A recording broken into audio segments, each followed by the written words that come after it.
Idol, na-aksidente tayo pero hindi ko na nilabas yung footage. Well, yung papakita ko na lang sa inyo kung anong status natin ngayon at kung anong nangyari mga idol. Sinabi nga kahit gaano ka kaingat sa daan, kapag natsepuhan ka, yun nga, aksidente ang abot mo. So buti na lang, nagpapasalamat ako okay na tayo ngayon. Nagre-recover na. Grabe, no? Bali second time ko na nyan to. Kasi nung nag-aaral ako sa college, Honda TMX naman yung gamit ko nun. Naksidente tayo na, lumipad din tayo nun, no? Kotse naman yung nakabanggaan natin nun. Tapos this time Honda ADV, nalipad din naman tayo. And eto, papakita ko kung ano yung mga tama natin. Yan, may mga bugbog, sugat. Etong left wrist ko, siya talagang masakit, no? Parang hindi naman siya na fracture, pero masakit siya. Parang naipitan ba ng ugat ang tawag doon, no?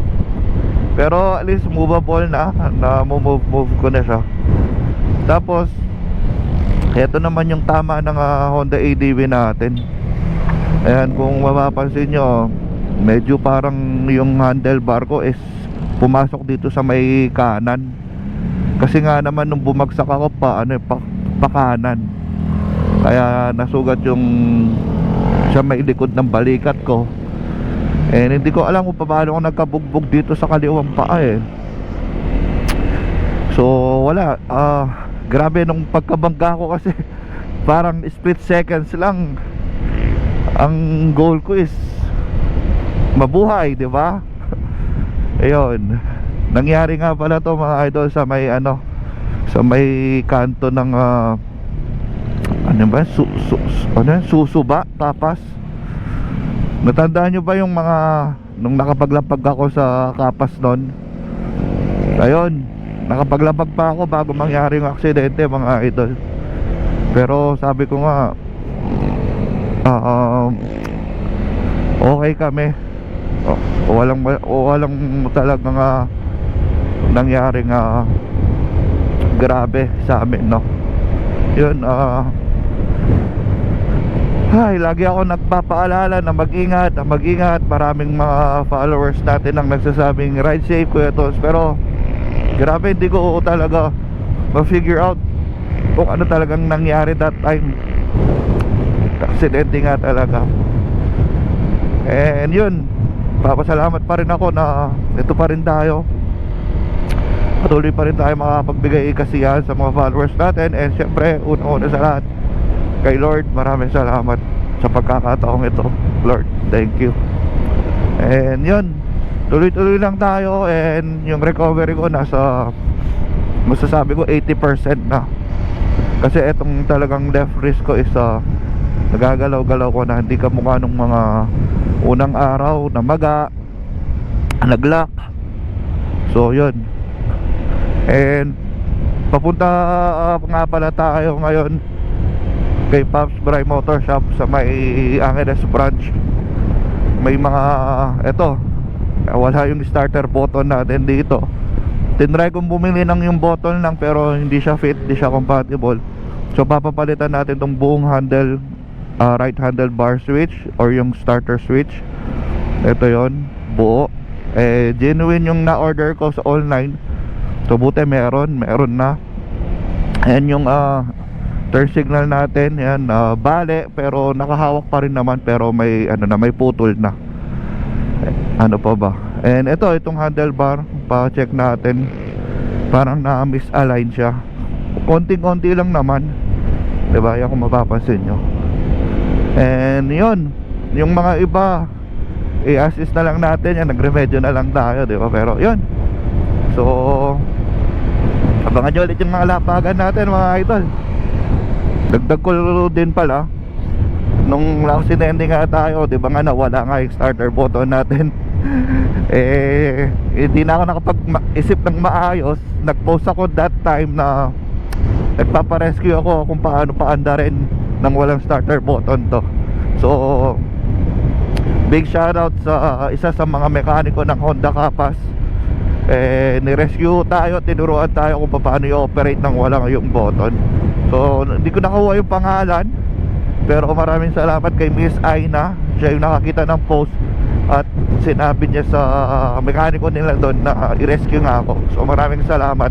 Hindi ko lang nakuha yung pangalan ni sir, pero sobrang appreciate ko that time.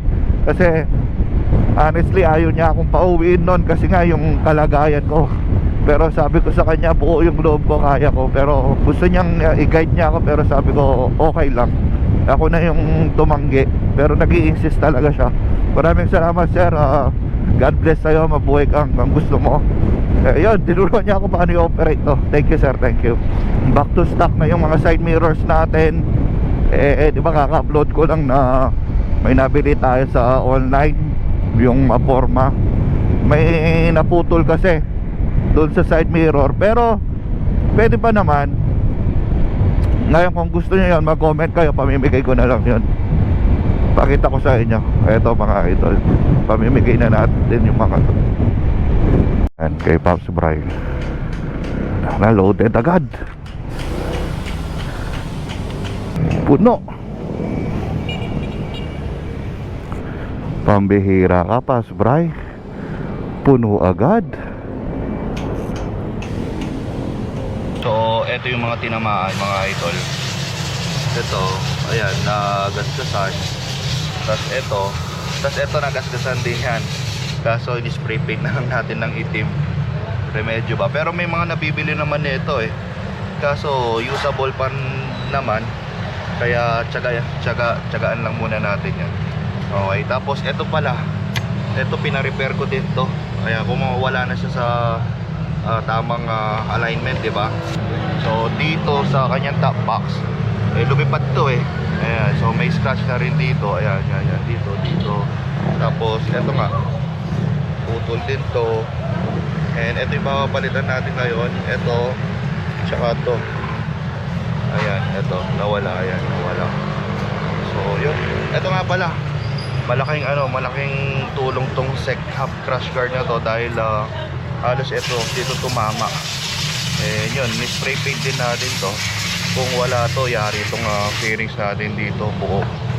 Ayan, ito yung nag-sacrifice. So maglagay kayo ng mga ganito. Ayan, bali inumpisa na yung operasyon. Pinasok na yung ADV natin. Pangalan pala niyang Panda. Binigay ng pangalan ng asawa ko, so Panda daw pangalan niya. At si Sir Idol na yung kakamada dyan. Ayan.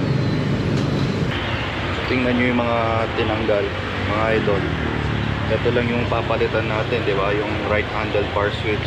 Pero tingnan mo yung natanggal. Grabe, no? Ito yun, no?